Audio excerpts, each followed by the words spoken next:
পটল পনীৰ বনাবৰ কাৰণে পনীৰখিনি ভাজি লৈছোঁ টুকুৰা টুকুৰা কৰি। মাদাৰ ডায়েৰী নামৰ ব্ৰেণ্ডেড কোম্পানীৰ পনীৰ। আৰু পটলকেইটা গুড়ি কৰি ল'ম।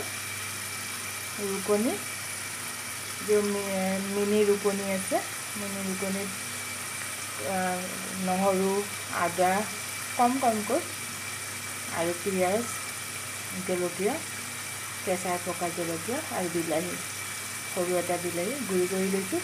তাতে পনীৰৰো বাকলিবোৰ গুচাই দিছোঁ পূৰা, মানে বাকলিখিনি কাটি পেলাইছোঁ। তাতে সৰু সৰুকৈ কাটিছোঁ, তাতে গুড়ি কৰি অকণমান আৰু 200 গ্ৰাম পনীৰ। থেংক ইউ ফৰ ৱাচিং মাই ডিয়াৰ ভিউৱাৰ্ছ। এয়া পটল পনীৰ পটলৰ কাটি লোৱা পটলবোৰ, বাকলি গুচাই কাটি লোৱা পটলবোৰ আৰু এয়া বিলাহী আৰু পিঁয়াজৰ গুড়ি, এয়া জলকীয়াও আছে, নহৰু আছে, আদা আছে।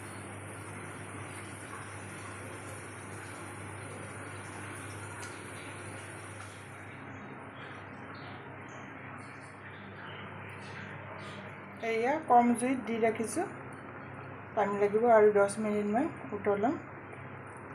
এয়া পটলো এয়া গুড়া কৰা হৈছে, সৰু যিবিলাক মিক্সি পাই যে কি কয় কুটনি পায়, এই কুটনি